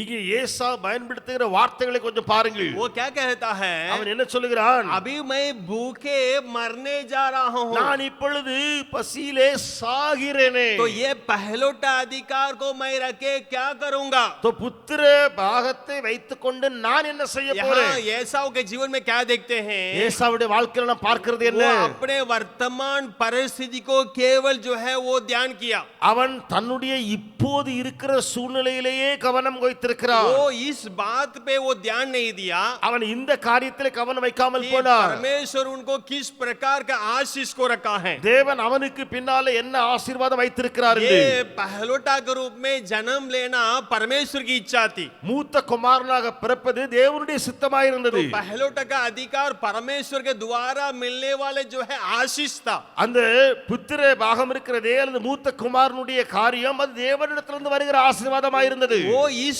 बात को समझ नहीं सका। அவனோ இந்த காரியத்தை புரியாமல், क्या समझ नहीं सका? அவன் என்ன புரியவில்லை? वो परमेश्वर मेरा जो दादा इब्राहिम को आशीष दिया, தேவனாய கர்த்தருடைய தாத்தாவாகிய ஆபிரகாமுக்கு ஆசீர்வாதம் वो கொடுத்தாரே, सारे आशीष मेरे पिता इसहाक को मिला। அந்த ஆசீர்வாதம் என்னுடைய தகப்பனாகிய ஈசாக்கு வந்தது. अभी वो आशीष किसका है? இப்பொழுது அந்த ஆசீர்வாதம் யாருக்கு வந்திருக்கிறது? पहलोटा होने के चलते புத்திர மூத்த குமாரனா நான் இருப்பதனால मुझे होना चाहिए। அது எனக்கு தான் வேண்டும். ये परमेश्वर की योजना है, இது தேவனுடைய திட்டம், ये परमेश्वर का प्रबंध है। இது தேவனால் கொடுக்கப்பட்டிருக்கிற ஏற்பாடு. लेकिन यहाँ एसाव के बारे में देखते हैं, ஆனால் ஏசாவை குறித்து பார்க்கிறோம். वर्तमान बातों से संतुष्ट होकर रहने के चलते நிகழ்காலத்தில் இருக்கிற காரியங்களை அவன் அறிந்து திருப்தி அடைந்ததினாலே परमेश्वर की आशीषों को, योजनाओं को तुच्छ जाना। தேவனுடைய ஆசீர்வாதம் திட்டத்தை அவன் அற்பமாய் எண்ணினான். इस प्रकार हम कई उदाहरणों को कह सकते हैं। இப்படி अनेक உதாரணங்களை நாங்கள் சொல்ல முடியும். इस्राएली लोग भी अपने जीवन में यही गलती किए थे। இஸ்ரவேலரும் தன்னுடைய வாழ்க்கையில இதே தவறை செய்தார்கள். परमेश्वर की उस योजना को जो है पूरा उनके जीवन में पूरा होने के लिए தேவனுடைய திட்டமுடைய வாழ்க்கையிலே முழுவதும் परमेश्वर उस योजना को पूरा करने के लिए தேவன் அந்த திட்டத்தை முழுவதும் நிறைவேற்றுகிற अब ये लोग कभी भी जो है उसका इंतजार नहीं कर रहे थे। ஆனா ஜனங்களோ அதற்காக இடம் கொடுக்காமல் காத்திருக்கவில்லை. हमेशा वर्तमान बातों में ध्यान दे रहे थे। எப்பொழுதுமே நிகழ்கால காரியங்களிலேயே கண்ணோக்கமாக இருந்தார்கள். प्यारों, यदि हम वर्तमान बातों से संतुष्ट होकर रहेंगे, பிரியமானவர்களே, நடக்கிற காரியங்களிலேயே திருப்தி அடைந்து போனால் एसाव के समान, ஏசாவை போல मिस्र देश से बाहर आए इस्राएलियों के समान, அல்லது எகிப்திலிருந்து புறப்பட்டு வெளியே வந்த இஸ்ரவேலரை போல उनके बारे में वचन कहता है। அவர்களை குறித்து வசனம் சொல்லுகிறது. भजन संगीता 106 के 24 वचन कहता है, சங்கீதம் 106:24 வசனம் சொல்லுகிறது, वो मनभावने वाले देश को निकामा जाना। சங்கீதம் 106:24 வசனத்தை வாசிக்கிறேன். इस्राएलियों ने उस मनभावने वाले देश को निकामा जाना। தேவனாய கர்த்தர் இஸ்ரவேல் ஜனங்கள் இச்சிக்கப்படத்தக்க தேசத்தை அசட்டை பண்ணினார்கள். क्यों वे लोग निकामा जाना? ஏன் அசட்டை பண்ணினார்கள்? वे लोग जो है मिस्र देश से खुश थे। அவர்கள் எகிப்திலிருந்து புறப்பட்டு வந்தார்கள். मिस्र देश में இஸ்ரவேல் எகிப்து தேசத்திலே சந்தோஷமாக இருந்தார்கள். उसी बात में वे संतुष्ट थे। அதிலேயே அவர்கள் திருப்தி அடைந்திருந்தார்கள். वे जो परमेश्वर उनके लिए प्रबंध करके रखा है उस कानान देश के प्रति वे जो है वो ध्यान नहीं दे सके। தேவன் வாக்குத்தத்தம் பண்ணி வைத்திருக்கிறாரே அந்த கானான் தேசத்தை குறித்து அவர்கள் கவனிக்காமல் போனார்கள். क्या आज आप जो है वर्तमान बातों से संतुष्ट होकर रहने के लिए अपने आप को सौंपे हुए हैं? இன்றைக்கு நீங்கள் நடக்கிற நிகழ்கால காரியங்களிலேயே திருப்தி அடைந்து உங்களை ஒப்பு கொடுத்திருக்கிறீர்களா? ये मेरे लिए काफी है, அது எனக்கு போதும், मैं अभी अच्छा से हूँ, நான் இப்ப நல்லா இருக்கிறேன், और मुझे क्या चाहिए। எனக்கு வேற என்ன வேற यदि வேண்டும், उस प्रकार रहेंगे அப்படி இருந்துட்டோம்னு उस சொன்னால் ऊंचाई तक नहीं पहुंच அந்த सके। உயர்ந்தமான இடத்துக்கு நான் போக முடியாது. अपने आप को सीमित मत कीजिए। நான் உங்களை நீங்களே மட்டுப்படுத்தாதிருங்கள். तीसरा और एक बात को कहकर अंत करने के लिए चाहता हूँ, மூன்றாவது இன்னொரு காரணத்தை சொல்லி முடிக்க விரும்புகிறேன். क्यों वे अपने आप को सीमित करते हैं। ஏன் அவர்கள் தங்களை தாங்களே மட்டுப்படுத்துகிறார்கள்? पहले मैंने कहा परमेश्वर के उस मास्टर प्लान को नहीं जानने के कारण। முதலாவது நான் சொன்னேன் தேவனுடைய மாஸ்டர் பிளானை அறியாமல் இருந்ததினாலே. दूसरा मैंने कहा இரண்டாவது நான் சொன்னேன் वर्तमान बातों से संतुष्ट होकर रहने के कारण। நடக்கிற நிகழ்கால காரியங்களிலே திருப்தி அடைந்த நிமித்தமாக. तीसरा மூன்றாவது वे अपने जो है जो कमी और कमजोरी को ऊपर सोचने के कारण वे जो है वहां आगे नहीं बढ़ पाते हैं। அவர்கள் தங்களுடைய குறைகளையும் பலவீனங்களையுமே நோக்கி இருந்ததினாலே முன்னேற முடியாமல் போனார்கள். Thinking about their weakness and inability, அவருடைய வீக்னஸ் அவருடைய இனேபிலிட்டிஸ் குறித்து யோசித்துக் उनके கொண்டிருந்ததினாலே जो कमजोरी है, उनके जो कमी है, उसी के ऊपर ध्यान देते रहने के कारण, सोचते रहने के कारण அவளுக்குள்ள இருக்கிற குறைகள் பலவீனங்கள் அவைகளிலே கவனம் வைத்து யோசித்துக் கொண்டிருந்த वे நிமித்தமாக अपने आप को सीमित कर देते हैं। அவள் தங்களை தாங்களே மட்டுப்படுத்தி இருக்கிறார்கள். बाइबल में इब्राहिम के बारे में पढ़ते हैं, வேதத்தில் ஆபிரகாமை குறித்து வாசிக்கிறோம். रोमियो को पत्री 4 अध्याय ரோமர் 6வது அதிகாரத்திலே 4 अध्याय 4வது அதிகாரத்திலே 18 और 19 वचन पढ़ेंगे। 18 19 வசனங்களை வாசிக்கலாம். उसने निराशा में भी आशा रखकर विश्वास किया, इसलिए कि उस वचन के अनुसार कि तेरा वंश ऐसा होगा, वो बहुत सी जातियों का पिता होगा। உன் சந்ததி இவ்வளவா இருக்கும் என்று சொல்லப்பட்டபடியே தான் அநேக ஜாதிகளுக்கு தகப்பனாவதை நம்புவதற்கு ஏதுவில்லாதிருந்தும் அதை நம்பிக்கையோடு விசுவாசித்தான். 19 वचन, वो जो 100 वर्ष का था, अपने मरे हुए शरीर और सारा के गर्भ की मरी हुई की सी दशा जानकर भी विश्वास में निर्बल न हुआ। அவன் விசுவாசத்தில் பலவீனமாய் இருக்கவில்லை. அவன் ஏறக்குறைய 100 வயதுள்ளவனாய் இருக்கும்போது தன் சரீரம் செத்து போனதையும் சாராளுடைய கற்பம் செத்து போனதையும் எண்ணாதிருந்தான். हम जानते हैं जब इब्राहिम 100 वर्ष का था, நாம் அறிந்திருக்கிறோம் ஆபிரகாமுக்கு 100 வயதான போது इसहाक का जन्म हुआ। ஈசாக்கு பிறந்தான். तो ईसाक जन्म होने के 13 साल के पहले ஈசாக்கு பிறப்பதற்கு 13 ஆண்டுகளுக்கு முன்னே वहां इस्मावेल का जन्म हुआ। அங்கே இஸ்மவேல் பிறக்கிறான். थोड़ा सोचिए, கொஞ்சம் யோசித்து பாருங்கள். जब इस्मावेल का जन्म हुआ, இஸ்மவேல் பிறந்தபோது उस वक्त में भी सारा का गर्भ मरा हुआ था। அந்த காலகட்டத்திலும் சாராளுடைய கற்பம் மரித்து போயிருந்தது. वो बच्चा पैदा नहीं कर सका, அவளால் பிள்ளை பெறக்கூடிய தன்மை इसलिए जो கிடையாது. है हजीरा को ये जो है इब्राहिम के पास में दिया, ஆகையினாலே ஆகாரை ஆபிரகாமோடு கூட அவள் அனுப்பினாள். और इसलिए वहां हजीरा से उसको इस्मावेल पैदा हुआ। ஆகையினாலே ஆபிரகாம் அந்த ஆகாருக்கு பிறந்தவன் தான் இஸ்மவேல். थोड़ा सोचिए, क्या 1 साल के बाद परमेश्वर अद्भुत रीति से सारा को बच्चा दे सकता था ना? என்ன ஒரு ஆண்டிலே தேவனாய கர்த்தர் அற்புதமாய் இந்த சாராளுக்கு குழந்தையை கொடுத்திருக்கலாமே. ईसाक जो इस्मावेल जन्म होने के 1-2 साल के बाद जो है ईसाक जन्म हो सकता था ना? சாரா அதாவது இஸ்மவேல் பிறந்த பின்பு 1 அல்லது 2 ஆண்டுகளுக்கு பின்பதாக உள்ளேயே அந்த ஈசாக்கு பிறந்திருக்கலாமே. अभी क्यों परमेश्वर 13 साल और इंतजार करा सका? ஆனால் ஆண்டவராய கர்த்தர் இப்பொழுது 13 ஆண்டுகள் அங்கே காத்திருக்க ஏன் செய்ய क्यों செய்தார்? इंतजार कराया? ஏன் அவர்களை காத்திருக்க अभी செய்தார்? वचन क्या कहता है? வசனம் என்ன சொல்லுது कि தெரியுமா? इब्राहिम को 99 वर्ष या 100 वर्ष हो गया, ஆபிரகாமுக்கு 99 அல்லது 100 வயதான போது अभी जो है इसके पास भी जो ताकत आना बच्चा पैदा करने वो भी खत्म हो गया।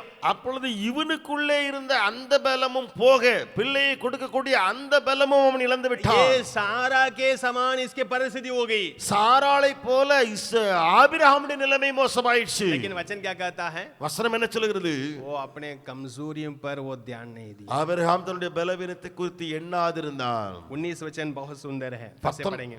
19வது வசனம் மிக அருமையா இருக்கு. वो जो 100 वर्ष का था, अपने मरे हुए से शरीर और सारा के गर्भ जो मरे हुए हालत में जानकर विश्वास में निर्बल ना हुआ। அவன் விசுவாசத்தில் பலவீனமாய் இருக்கவில்லை. அவன் ஏறக்குறைய 100 வயதுள்ளவனாய் இருக்கும்போது தன் சரீரம் செத்து போனதையும் சாராளுடைய கற்பம் செத்து போனதையும் எண்ணாதிருந்தான். वो जो है अपने शारीरिक हालत को, कमजोरी को वो देखा नहीं. அவன் தன்னுடைய சரீர நிலைமை அல்லது சரீர பலவீனத்தை எண்ணவில்லை. परमेश्वर की योजना पे ध्यान दिया, தேவனுடைய திட்டத்தின் மேலே குறிக்கோளாய் இருந்தான். परमेश्वर के वायदा पे ध्यान दिया. தேவனுடைய வாக்குத்தத்தத்தை கவனத்தோடு वो பார்த்தான். वायदा करने वाला पूरा करने वाला है, வாக்குத்தத்தம் பண்ணுகிறவர் நிறைவேற்றுகிறவர். इसलिए वो विश्वास के साथ रहा ஆகையினாலே விசுவாசத்தோடு கூட வாழ்ந்தான். कि हम, इसलिए हमारा जीवन में हम क्या होना चाहिए, நம்முடைய வாழ்க்கையிலும் என்ன இருக்க வேண்டும்? हम परमेश्वर के लिए क्या कर सकते हैं उसके बारे में नहीं सोचना है, நாம் தேவனுக்காக என்ன செய்ய போகிறோம் என்பதை குறித்து யோசிக்காமல், परंतु परमेश्वर मेरे द्वारा, हमारे द्वारा क्या कर सकता है उसके बारे में सोचना है. தேவனோ என் மூலமாய் நம் மூலமாய் என்ன செய்வார், என்ன செய்ய முடியும் அதை யோசிக்க यदि வேண்டும். हम जो है हम क्या कर सकते करके सोचेंगे तो நான் என்னெல்லாம் செய்ய போறேன் என்று சொல்லி யோசிப்போம் என்றால் हमारे बारे, हमारे अंदर कमजोरी है, நமக்கு பலவீனம் தான் நமக்குள்ள हमें இருக்கு, कमी है, நமக்குள்ள குறை இருக்கு, हमारे परिस्थिति सही नहीं है, நம்முடைய சூழ்நிலை சரியில்லை, हमारे बैकग्राउंड सही नहीं है, நம்முடைய பின்னணி சரியில்லை, हमें हमें बहुत बातें हमारे पास नहीं है. அநேக விஷயங்கள் காரியங்கள் நம்ம இடத்துல இல்லை. तब हम क्या सोचेंगे, அப்ப நாம என்ன யோசிப்போம்? ये तो हमसे नहीं होगा, நம்மளால அது முடியாது, हम कर नहीं सकते हैं, நான் செய்ய முடியாது, हम इतना कर लिए वो तो बहुत था, இவ்வளவு நான் செய்துட்டேன்னா அதே போதும், ये तो काफी था. இவ்வளவு போதுமானது. हम अपने आप को सीमित कर लेंगे. நம்மை நாமே மட்டுப்படுத்திக் கொள்ளலாம். यदि आप बाइबल को देखेंगे நீங்கள் வேதத்தை பார்த்தால், और जो है मिशनरी इतिहास को आप पढ़ लेंगे, நீங்கள் மிஷனுடைய வரலாற்றை வாசித்து பார்த்தால், जो परमेश्वर के लिए बड़े बड़े काम किए थे ना, தேவனுக்காக பெரிய பெரிய கிரியைகளை சாதித்தார்களே, जिसको हम जो है महापुरुष समझते हैं, அவர்களை விசுவாச வீரர்கள் என்று परमेश्वर அறிந்திருக்கிறோம். का महान दास समझते हैं, தேவனுடைய பெரிய தேவனுடைய ஊழியக்காரர்கள் जिन्होंने அறிந்திருக்கிறோம். अपने जीवन काल में इतिहास रचाया. அவர்களுடைய வாழ்க்கையிலே சரித்திரம் படைத்தவர்கள். यदि उनके जीवन को देखेंगे, அவருடைய வாழ்க்கை பாருங்கள், उनमें से बहुत लोग जो है हमारे समान कमजोर थे, அவர்களிலே अनेகர் நம்மை போல பலவீனர்களே, उनके जीवन में बहुत कमियां पाई जाती அவருடைய थी, வாழ்க்கையில் अनेக குறைகள் காணப்பட்டன. वो जो है हमारे समान परिस्थिति में पाए जाते थे, அவர்கள் நம்மை போலவே அந்த சூழ்நிலையில் இருந்தார்கள். परंतु परमेश्वर उन्हीं के द्वारा बड़े बड़े काम किया. ஆனா தேவனோ அவர்கள் மூலமாக பெரிய பெரிய காரியங்களை செய்தார். जब परमेश्वर उनको सेवकाई के लिए बुलाया, தேவன் அவர்களை ஊழியத்துக்கு அழைத்த போது वे क्या समझते थे, அவர்கள் என்ன புரிந்திருந்தார்கள்? वो अपने बारे में क्या सोचते थे, தங்களை குறித்து என்ன நினைத்திருந்தார்கள்? मैं बिल्कुल इसके लिए योग्य नहीं हूँ, நான் இதற்கு பாத்திரவான் முழுவதும் இல்லை, मैं जो है मेरे अंदर इसके लिए कोई भी, मैं इसके लिए लायक नहीं हूँ. நான் இதை முழுவதும் செய்ய பாத்திரவான் இல்லை. परमेश्वर की इस बुलाहट को पूरा करने के लिए, தேவனுடைய இந்த பெரிய அழைப்பை நிறைவேற்ற, परमेश्वर की इस योजना को पूरा करने के लिए அல்லது தேவனுடைய இந்த திட்டத்தை நிறைவேற்ற मैं बिल्कुल सक्षम नहीं हूं करके सोचने वाले थे. நான் முழுவதும் பாத்திரவான் தகுதியுடையவன் அல்ல.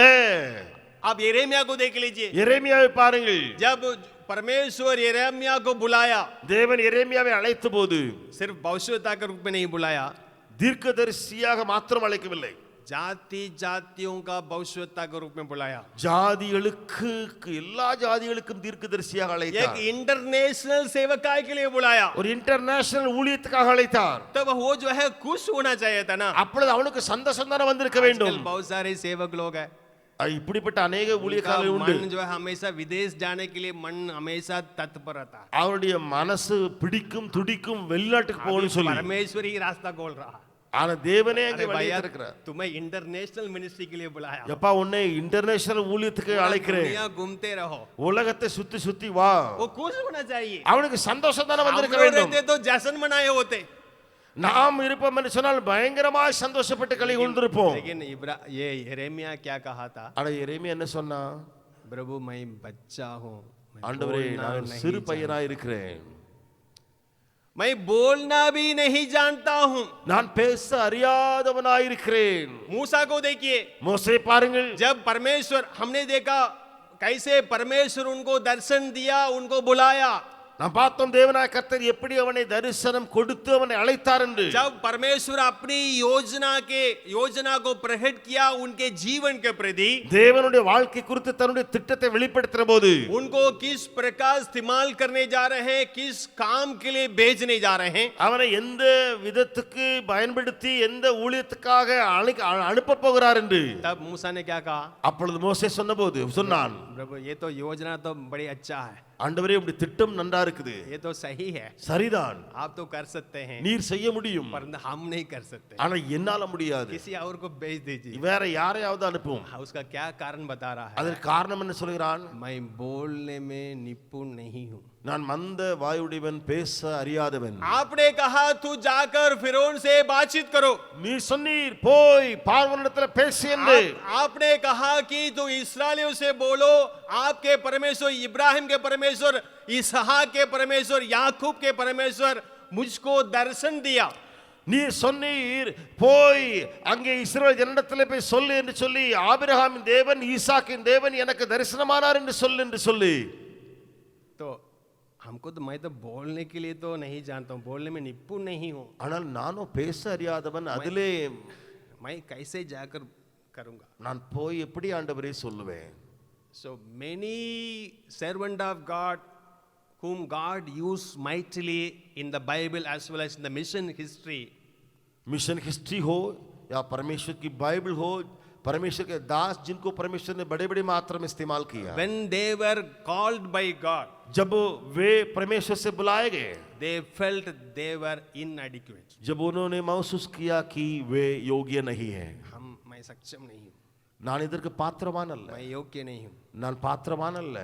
मिशनरी इतिहास को पढ़ लीजिए, நீங்கள் மிஷனுடைய சரித்திரத்தை வாசித்து பாருங்கள். कई लोगों को महान सेवक के रूप में जानते हैं। இன்றைக்கு நாம் அநேகரை பெரிய பெரிய ஊழியர்களுடைய லிஸ்ட்ல வைத்திருக்கிறோம். मैं एक लंबी सूची दे सकता हूँ। நான் அதற்கு சொல்லி ஒரு பெரிய பட்டியலிட்டு கொண்டே போகலாம். David Brainerd, David Brainerd, Arthur Margoschis, Arthur Margoschis, John Bunyan, George Muller, Gladys Aylward, William Carey, ऐसे हम बोलते जा सकते हैं। இப்படி பெரிய பெரிய நபர்களை சொல்லிக் கொண்டே போகலாம். हमारे दृष्टिकोण में ये सब जो है जांबावान है, मिशनरी हीरो है। இவர்கள் எல்லாரும் மிஷனரி ஹீரோக்கள் என்று சொல்லி நம்முடைய பார்வையில் जब இருக்கிறோம். उनके जीवन को अध्ययन करेंगे, ஆனா வாழ்க்கையை வாசித்து பாருங்கள். उनमें से कई लोगों को अच्छे पढ़ाई नहीं मिला, அவர்கள் அநேகருக்கு நல்ல படிக்க வசதி இல்லை, अच्छी सुविधा नहीं मिला, நல்ல வசதி வாய்ப்பு இல்லை, जो है बहुत ही गरीब थे, ஏழ்மையாயிருந்தார்கள், बहुत पिछड़े थे, பின்தங்கி இருந்தார்கள். उनको हमारे समान कई सुविधा नहीं मिला, நம்மை போல வசதி வாய்ப்பு அநேகம் இல்லை. इतने वो जो है नकारात्मक बातें होने के बावजूद, அப்படிப்பட்ட நெகட்டிவான காரியங்கள் இருந்த பின்பும் கூட वे परमेश्वर के लिए बड़े बड़े काम किया। தேவனுக்காக பெரிய பெரிய காரியங்களை செய்தார்கள். ஏன்? क्यों? इन्होंने अपने कमजोरी को नहीं देखा, அவர்கள் தன்னுடைய பலவீனத்தை நோக்காமல், वे जो है अपने कमजोरी को, पारिवारिक परिस्थिति को, कमियों को उपेक्षा करते हुए, नजरअंदाज करते हुए, அவர்கள் தங்களுடைய பலவீனத்தை கண்டும் காணாமல், தங்களுடைய குறைகளை எல்லாம் கண்டும் காணாதபடி, तो परमेश्वर जिन्होंने बुलाया है वो मेरे द्वारा क्या कर सकता है, सिर्फ उसी को देखा। தேவன் அழைத்தாரே, அவர் என் மூலமாய் என்ன செய்வார் என்று அதையே நோக்கினார்கள். प्यारो, आज हम भी उसी विचार को रखने की जरूरत है। பிரியமானவர்களே, இன்றைக்கு நமக்கும் அப்படிப்பட்ட சிந்தை இருக்க வேண்டும். इसलिए हम एक गीत गाते हैं, ஆகையால நம்ம ஒரு பாடல் பாடுவதுண்டு. उस गीत में इस प्रकार लिखा है, அந்த பாடல் இப்படியாக இருக்கிறது. उसको गाते हुए हम आगे बढ़ेंगे और अंत करेंगे। நாம் அதை பாடி தொடர்ந்து சென்று முடிக்கலாம்.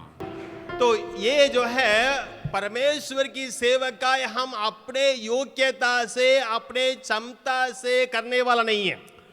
இந்த ஊழியம் இருக்கிறதே நம்முடைய தைரியத்தினாலே, நம்முடைய பலத்தினாலே, நம்முடைய தகுதியினாலே செய்யக்கூடியதல்ல. बुलाने वाले उस परमेश्वर के क्षमता से, उसके शक्ति से करने वाला है। தேவனுடைய பலம் அழைத்தாரே, அவருடைய பலத்தினாலே, சக்தியினாலே, அவருடைய தகுதியினாலே செய்யக்கூடியது. इसलिए पौलुस कहता है, ஆகையால பவுல் சொல்லுகிறார், क्या कहता है? என்ன சொல்லுகிறார்? प्रभु यीशु मसीह ஆண்டவர் இயேசு கிறிஸ்து जो अंधकार से ज्योति को प्रकाशित करने के लिए हमें बुलाया है, இருளில் இருந்து ஒளியை பிரகாசிக்கும்படியாய் நம்மை அழைத்திருக்கிறார். हमारे जीवन में प्रकाशित किया है, அவர் நம்முடைய வாழ்க்கையிலே பிரகாசித்திருக்கிறார். और वो क्या कहता है? அவர் என்ன சொல்லுகிறார்? इस जो धन को, இந்த ஐஸ்வர்யத்தை. ये धन क्या है? இந்த ஐஸ்வர்யம் என்ன? जो प्रभु यीशु मसीह के जो जानकारी के रोशनी प्रकाश है, இயேசு கிறிஸ்துவை அறிகிற அறிவினாலே உண்டாயிருக்கிற அந்த பிரகாசம் இருக்கிறது. उस धन को அந்த ஐஸ்வர்யத்தை हम मिट्टी के बर्तन में पाए हैं। அதை நாம் மண் பாண்டங்களிலே பெற்றிருக்கிறோம். हालेलुया, ஹalleluya, हालेलुया। ஹalleluya. और वहां रुका नहीं। அங்கே நிக்காமல் क्यों उस धन को हम मिट्टी के बर्तन में पाए हैं? ஏன் அந்த ஐஸ்வர்யத்தை நாம் அந்த மண் பாத்திரங்களிலே பெற்றிருக்கிறோம்? कि सब कोई इसका अंगीकार करे, ஏனென்றால் எல்லோரும் இதை அறிக்கை செய்ய வேண்டும். सब कोई इस बात को माने। எல்லோரும் இந்த காரியத்தை ஏற்றுக்கொள்ள ये வேண்டும். असीम सामर्थ हमारे द्वारा नहीं, वो प्रभु यीशु मसीह के द्वारा है। இந்த திவ்ய வல்லமை எங்கள் மூலமாய் வெளிப்படுகிறதில்லை, இயேசு கிறிஸ்து மூலமாய் வருகிறது. इसके मतलब क्या है? அர்த்தம் என்ன? कि सेवकाई हम अपने योग्यता से करने वाला नहीं, ஊழியம் நம்முடைய தகுதியினாலே செய்யப்படக்கூடியதல்ல. हमें बुलाने वाला उस परमेश्वर की सामर्थ से करने वाला है। நம்மை அழைத்திருக்கிறாரே அந்த தேவனுடைய வல்லமையினாலே इसलिए செய்யப்படக்கூடியது. पौलुस क्या कहता है? ஆகையால பவுல் என்ன சொல்லுகிறார்? जो मुझे सामर्थ देता है उसी के द्वारा हम सब कुछ करने के लिए सामर्थ हूं। என்னை பலப்படுத்துகிற கிறிஸ்துவினாலே எல்லாவற்றையும் செய்ய எனக்கு பலன் உண்டு. जब हम इस विचार को नहीं रखते, இந்த சிந்தை இல்லாமல் போனால் हम अपने कमजोरी पे ध्यान देते, நம்முடைய பலவீனங்களிலேயே யோசித்து अपने जो क्षमता के ऊपर हम सोच करते, நமக்கு இருக்கிற தகுதியே யோசித்து हम आगे नहीं बढ़ेंगे, நாம் முன்னேறவே முடியாது. हम अपने आप को सीमित कर लेंगे। நம்மை நாமே மட்டுப்படுத்திக் கொள்வோம். आज हम किस प्रकार हैं? இன்றைக்கு நாம் எப்படி இருக்கிறோம்? बगल वाले से हाथ पकड़ के बोलिए, பக்கத்துல கரங்களை பிடித்து சொல்லுங்க. आप कैसे हैं? நீங்க எப்படி இருக்கீங்க? क्या आप अपने आप को सीमित कर देते हैं? உங்களை நீங்களே மட்டுப்படுத்துகிறீர்களா? हालेलुया। एक चीज को कहकर अंत करने के लिए चाहता हूं। ஒரு காரியத்தை சொல்லி நான் முடிக்க போகிறேன். अब चींटी के बारे में देखते हैं। நாம் எறும்பை குறித்து அறிந்திருக்கிறோம். बहुत छोटा, எறும்பு சின்னது. लेकिन उसके बारे में हम क्या जानकारी प्राप्त करते मालूम है? ஆனா எறும்பை குறித்து நாம் அறிந்து வைத்திருக்கிற காரியங்கள் என்ன? ये चींटी अपने वजन से 10 से 50 गुना ज्यादा वजन उठा सकता है। ஒரு எறும்பு இருக்கிறதே தன்னுடைய எடையை காட்டிலும் 10 அல்லது 50 மடங்கு 10 எடை முதல் 50 மடங்கு 10 முதல் 50 மடங்கு எடையுள்ள பொருளை தூக்க முடியும். 10 से 50 गुना ज्यादा वजन वो उठाने का क्षमता रखता है। தன்னை காட்டிலும் 10 முதல் 50 வரை உள்ள எடையை தூக்கக்கூடிய பலனுடையது. न केवल ये है, அது மாத்திரமல்ல, और उनके बारे में क्या देखते हैं? அதை குறித்து இன்னும் வாசிக்கிறோம். चींटी के बाद जो शक्ति है ना, அந்த எறும்பிடத்துல ஒரு பலன் இருக்கலாம். वो अपने शक्ति से தன்னுடைய சக்தியை காட்டிலும் 3000 से 5000 गुना शक्ति को वो सामना कर सकता है। 3000 5000 மடங்கு வரைக்கும் உள்ள சக்தி இருக்கிறதே, அதை எதிர்கொள்ள முடியும். हालेलुया, ஹalleluya, हालेलुया। ஹalleluya. तो ये चींटी ये कर सकता है, तो ஒரு எறும்பு இப்படி செய்ய முடியும் என்று சொன்னால் हम क्यों नहीं कर सकते? நாம் ஏன் செய்ய முடியாது? हम अकेले नहीं हैं, நாம் தன்னந்தனியா இல்ல, हमारा प्रभु हमारे साथ है। நம்முடைய ஆண்டவர் நம்மோடு இருக்கிறார். जीवन भर हमारे साथ रहने के लिए वायदा किया है। வாழ்நாள் முழுவதும் நம்மோடு இருக்க வாக்கு दुनिया के பண்ணியிருக்கிறார். अंत तक साथ रहने के लिए वायदा किया है। முடிவு பரியந்தம் உலகம் முடியும் வரை अपने இருப்பார். सामर्थ देने के लिए वायदा किया है। அவருடைய வல்லமையை கொடுக்க வாக்கு इसलिए वो जो பண்ணியிருக்கிறார். है वो पवित्र आत्मा भेजा है। ஆகையினாலே பரிசுத்த ஆவியானவர் அனுப்பி இருக்கிறார். तब क्यों नहीं हम परमेश्वर के लिए बड़े बड़े काम नहीं कर सकते हैं? அப்படி என்றால் தேவனுக்காக நாம் யாம் பெரிய பெரிய காரியங்களை செய்ய முடியாது. इसलिए हम अपने आप को सीमित नहीं रखना। ஆகையினாலே நம்மை நாமே மட்டுப்படுத்தவே கூடாது. जब परमेश्वर हमें बुलाता है, தேவன் நம்மை அழைக்கிற போது जरूर हम जो है योग्य नहीं होंगे, உண்மையிலேயே நாம் தகுதியற்றவர்களாக தான் हम இருப்போம். सक्षम नहीं होंगे। நாம் அதற்கு பாத்திரவர்களா இல்லாமல் ये இருக்கலாம். आप मुझसे पूछेंगे, நீங்க என்னிடத்துல கேட்டீங்கன்னா, मैं जब अपने कॉलेज में पढ़ रहा था, நான் என்னுடைய கல்லூரியில படித்துக் கொண்டிருந்த போது तीसरा वर्ष पढ़ रहा था, 3ஆம் ஆண்டிலே प्रभु यीशु मसीह मुझसे बातचीत किया, இயேசு கிறிஸ்து என்னோடு பேசினார். मुझे सेवकाई के लिए बुलाया। ஊழியத்துக்கு அழைத்தார். मैं उनको ये जवाब दिया அப்பொழுது நான் அவருக்கு கொடுத்த பதில் जैसे मूसा जवाब दिया ना, எப்படி மோசே கொடுத்தானோ, और किसी को बुला लीजिए। வேறு யாரையும் அழைத்துக் கொள்ளும். तो मैं तो बिल्कुल, मेरे अंदर कोई क्षमता नहीं है। என்னிடத்துல ஒரு தகுதியும் இல்லை. क्यों ऐसा कहा? ஏன் சொன்னேன் தெரியுமா? उस वक्त में मेरी जीवन ऐसा था, என்னுடைய வாழ்க்கை அந்த நாளில அப்படித்தான் இருந்துச்சு. मैं इतना संकोच करने वाला था, நான் அவ்வளவு கூச்சப்படுகிறவனா இருந்தேன். इतने जो हम जो है डरपोक था, நான் பயந்தாங்குள்ளியா இருந்தேன்.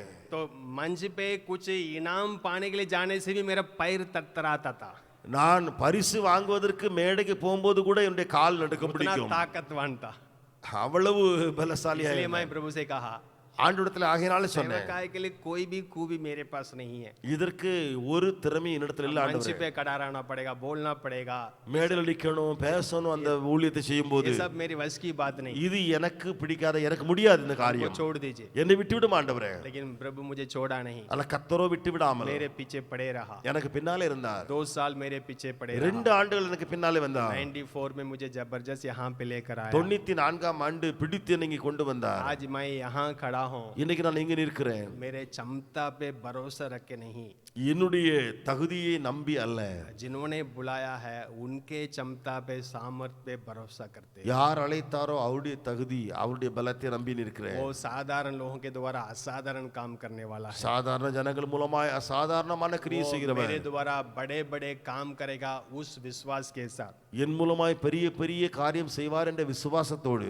परमेश्वर की योजना को अपने जीवन में समझते हुए தேவனுடைய திட்டத்தை என்னுடைய வாழ்க்கையில புரிந்தவனாக मैं यहाँ खड़ा हूँ। நான் இங்கே நிற்கிறேன். इसलिए मैं अपने आप को सीमित नहीं करता हूँ, ஆகையினால என்னை மட்டுப்படுத்துகிறது இல்லை, कभी सीमित करने के लिए कोशिश नहीं करता, ஒருபோதும் மட்டுப்படுத்த முயற்சி எடுக்கிறது இல்லை, हमेशा आगे बढ़ते जाने के लिए कोशिश करता, எப்பொழுதும் முன்னேறி செல்ல முயற்சி எடுக்கிறேன், हमेशा और ऊंचाई तक पहुंचने के लिए कोशिश करता, இன்னும் உயர உயர போக முயற்சி எடுக்கிறேன், हमेशा परमेश्वर के लिए बड़े बड़े काम करने के लिए कोशिश करता। எப்பொழுதும் தேவனுக்கு பெரிய காரியங்களை செய்ய முயற்சி எடுக்கிறேன். मेरा प्रिय भाई बहन, பெரிய சகோதர சகோதரிகளே, आज आप कैसे हैं? இன்னைக்கு நீங்க எப்படி இருக்கீங்க? आप कैसे हैं? நீங்க எப்படி இருக்கீங்க? बगल वाले से हाथ पकड़ कर बोलिए, பகல் கரங்களை எப்படி சொல்லுங்கள், अपने आप को कभी सीमित मत करो। உங்களை நீங்களே மட்டுப்படுத்தாதீங்கள் ஒருபோதும். आइए हम घुटना में हो जाएंगे। நாம் முழங்கால்ல வரலாம். परमेश्वर